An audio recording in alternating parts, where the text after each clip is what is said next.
Dada, çöçek anlayma. Mon çöçek etip.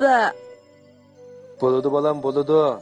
Ben sana hazırlam, Dilala çöçeklerini koyup beray ya.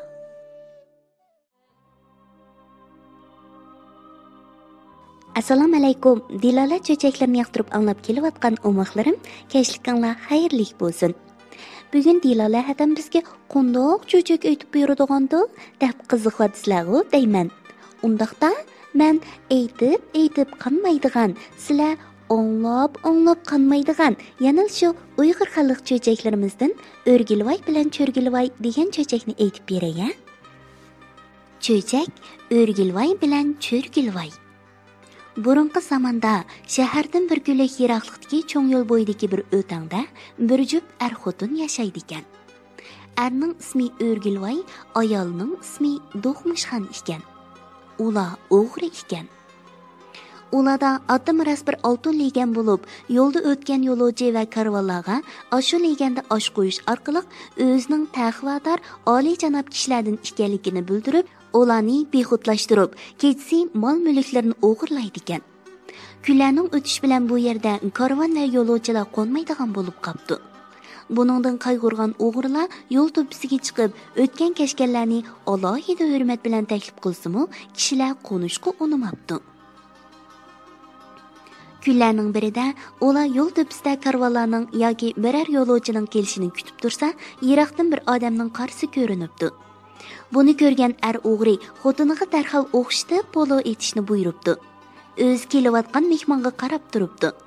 Oshning pishishiga yaqin heliqi yo'lovchimi yetib kelibdi. Ko'p takalluflardan keyin heliqi yo'lovchi qo'nib o'tishga ko'nibdi va uyga kiribdi. Ayol bo'lmayla oltin leganda osh keltirilibdi. Ikki kishi ham dasturxon bo'lib oshga tutish qilishibdi. Aslida heliqi yo'lovchimi o'g'ri bo'lib, o'z yurtida amonlik topolmay, yaqin yurtlarda jon beqishning qo'yiga kirib, bu tarafga safar qilgan ekan. Ular ashigash parangga tushib, avval bir-birining ismini so'rashibdi. Yangi kelgan o'g'rining ismi Cho'rgilvoy ekan. Asliya men bir xon avlodi edim, deb so'z boshlabdi O'rgilvoy. Bir necha yil ilgari yurtimizda nihoyatda jon to'plan bo'lganlikdan turishga imkon bo'lmay, umrimning oxirida bo'lsa-mu, biror savoblik ish qilay deb mushu yerni makon qildim. Xelidan beri oltin legandan ko'zni uzmay qarab turgan Cho'rgilvoy, oltin legan saqlug'idek odam bo'lgan ekan, har holda shundoq o'xshaydi. Bu kishida oltin legandan boshqa yana qimmat baholiq narsalar bo'lishi mumkin. Nimali bo'lsa, mushu leganni qo'lga tushirib olsam, umrim bo'yi yetadi. Iloj bor bugun mushu yerda qo'nib leganni aplab qo'lga kirgizib olay deganlarni xiyoldan o'tkazibdi-da, O'rgilvoyning gapiga yarasha darhol Məmu o savdogarchilik ishi bilan bu yoqqa safar qilib chiqqandim. Yuktoqlar bir qo'nalg'i kaynimda qoldi. Hozir jahon tinish emas. O'g'ri yolg'on ko'p bo'lib ketgachga biror ishonchli qo'nalg'i joy topqashtiray deb oldin kelishim. Debdi. Bu gapni anglagan O'rgilvoyning teni terisiga sig'mabdi.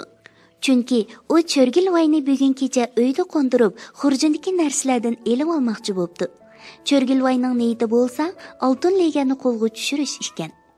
Kashmu kiribdi, o'z to'shaklarida yotgan o'g'irlar xiyolga ketishibdi. Xotin o'g'irlar maslahat qilishibdi. Bu kishining kiyim-kechak, taqi-turqi rostla savdogarga o'xshavatdi. Agar biz bugun buning narsa keraklariga chek qilib qo'ysak, ati karvonlar kelsa, bu yerda qo'ng'il o'nimaydi. Beliqining kichikini qo'yib berib, yo'g'inni tutishimiz uchun bugun uning narsa keraklariga tagmayli. Ati cho'ngroq bir narsaga ega bo'layli ha. U bizning haqiqiy xon jamoat ekanligimizga ishonsin. Uning ishonchini qo'lga keltirish uchun oltin leganni ko'radigan joyga qo'yayli, debdi O'rgilvoy. Undaqda naga qo'ysak, o'g'ri olmaysak turadi, debdi Do'xmishxon. Yaxshisi, beshimizga takchiga loq suv bilan elib qo'ysak, hech kim ololmaydi. Agar olaman desa, suv to'kiladi, biz darhol uyg'onamiz, debdi eri. Bu maslahat ayolig'imni yiqibdi. Bu chaqda Cho'rgilvoymi xiyolga ketgan ekan. U qanday qilib oltin leganni qo'lga kirgizishning planini o'ylab, oxir eshik yo'lchiqidan marisa oltin legan hiyliqlarning peshida turg'idek.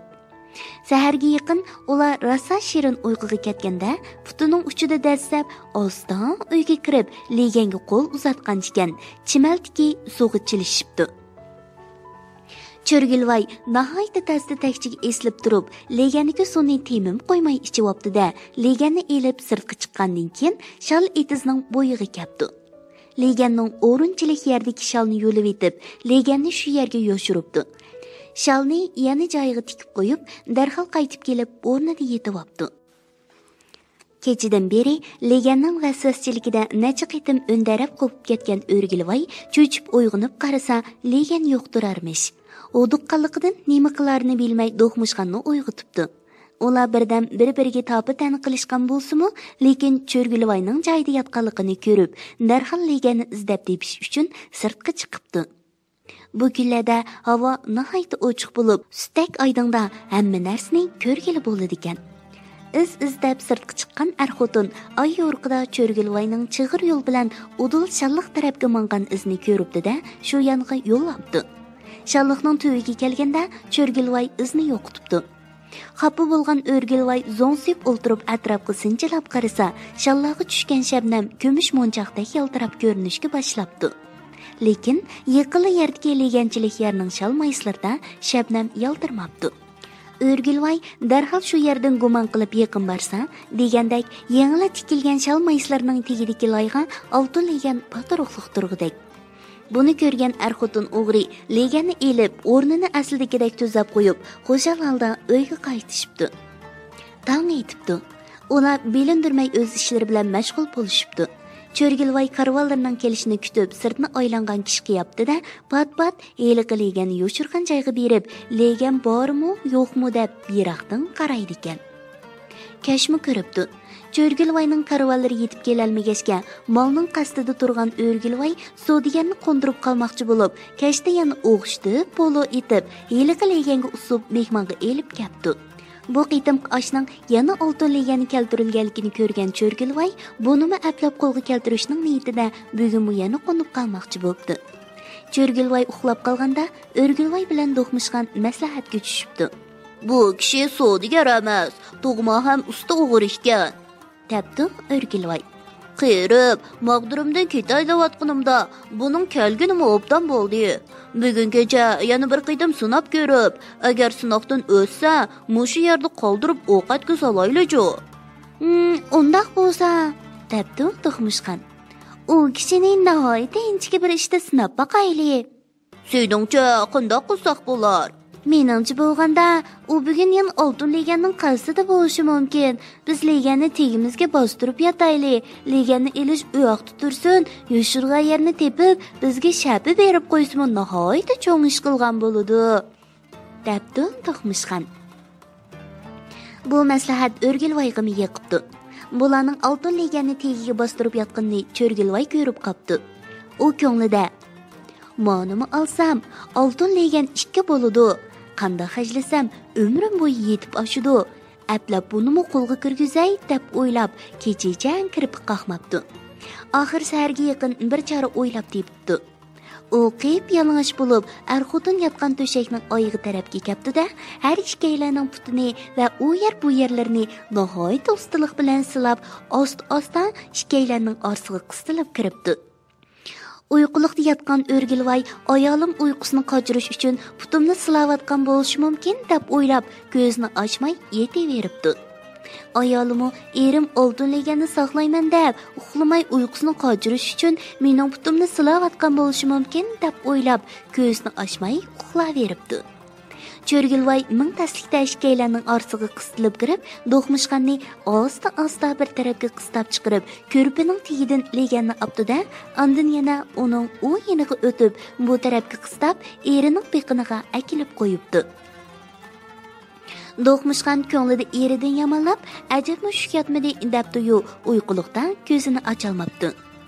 Oltin leganni qo'lga tushirgan Cho'rgilvoy xo'shalikda darhol yuguribdi-da, leganni bir qiq dovisiga yoshiribdi. Shu arliqda uning kichik tarti nihoyatda qistab ketib, qiq dovisining enig'ili kichik tarat qildi va uyga qaytib, o'rnidan bahramon yetib uxlabdi. O'rgilvoy bilan Do'qmishqan uyg'onib qarasa, legan yo'q. Sen kechicha o'zing uxlamaganning ustiga meni uxlatmay, yan nemish qilganini yuttirding a? Debdi ayol eriga tabi qilib. Sen mi kecha uxlamay turib, nemish qilganini yuttirding? Debdi eri xotiniga. Ular shundoq topdana talash tortish qilibmi hech bir natija chiqarolmay, oxir izlashga tushibdi. Ular izlab 40 dövsining tuviga borganda izni yo'qotib qo'yib, xafa bo'lib o'tirganida cho'milla putlarga yamishib, bakmi xafa qilibdi. Asli Cho'rgilvoy kichik daraxt qilgan yer cho'millaning o'visi bo'lib, o'visiga suv kirgan cho'milla chuvilib chiqib ketgan ekan. Xotin o'g'irlar sinchilab qarab, yangi taratning o'rni borligini ko'ribdi va shu atrofni izlaveribdi. Angacha tongmi suzilib, taraf-tarafdan xo'rozlar chillashga boshlabdi. Xafa bo'lgan O'rgilvoy nima qilarini bilolmay, qig'ning to'pisida zo'ngsiyib o'ltirgan ekan, dövlangan qig'ning bir yeridan buz chiqayotganligini bilibdi-da, ko'ngliga gumon tushibdi. Aslida dumlab ko'mayotgan qiq nihoyatda qizib ketgan bo'lib, bir yeriga katman tagmigicha ichidagi sesiq buz sirtqa chiqmaydi ekan. O'rgilvoy gumon qilib, eliqi buz chiqqan yerga kelib qarasa, oltin legan shu yerga ko'maklik turg'idek. Xo'shal bo'lgan O'rgilvoy leganni elib, qiqni bilindirmay o'nglab qo'yib, do'qmishgan bilan uyga qaytibdi.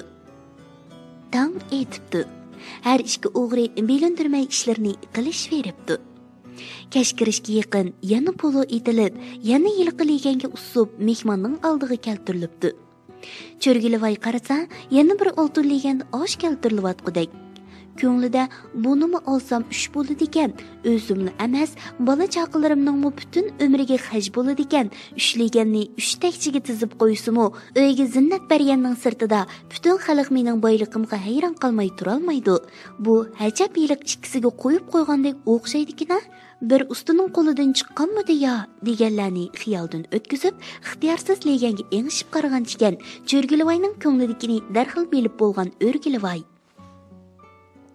Cho'rgilvoy, bizning uyda legan bir. Leganga boqmay, oshqa beqing, oshqa. Debdi. Bu gapni anglab darhol hoshini yiqqan Cho'rgilvoy o'zining aldanganligini bilibdi-da, gap qilmay shuk turibdi.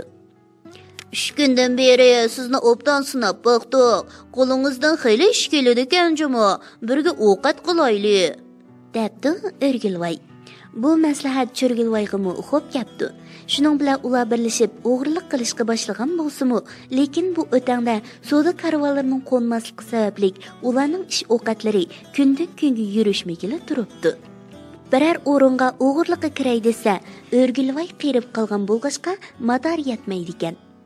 Bir kuni O'rgilvoyga bir aql keldi va ayoliga ishik tungliklarni mahkam etishni buyurib, o'zining o'ylaganlarini ularga debdi. Uchi shu bo'yicha ish qilmoqchi bo'lishibdi. Aslida ular turgan o'tangning kun chiqish tarafida nihoyatda katta bir savdogar bo'lib, u kishi ushtumtut o'lib ketganga bugun 7 kun bo'lgan ekan. Savdogarning zaratgohligi yurtning shimoliy tarafidagi egiz to'pilikdagi yo'l bo'yiga joylashgan bo'lib, u yer mahalladan xeyli yiroq ham qaqasroq joy bo'lg'ashqa, zarur ishlari bo'lmasa, kishilar ancha bormaydi ekan.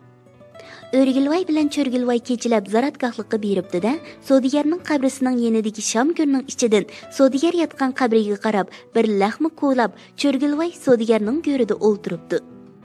O'maqlarim, O'rgilvoy bilan Cho'rgilvoy degan cho'chakni bugun mush yergacha aytib beray. Ata texum qiziq yerlarni aytib beraman-jimi? Amsa, ata mush vaqtda Dilola Undidar salonda ko'rishaylik. Tatliq tushlar sizlarga amra bo'lsin.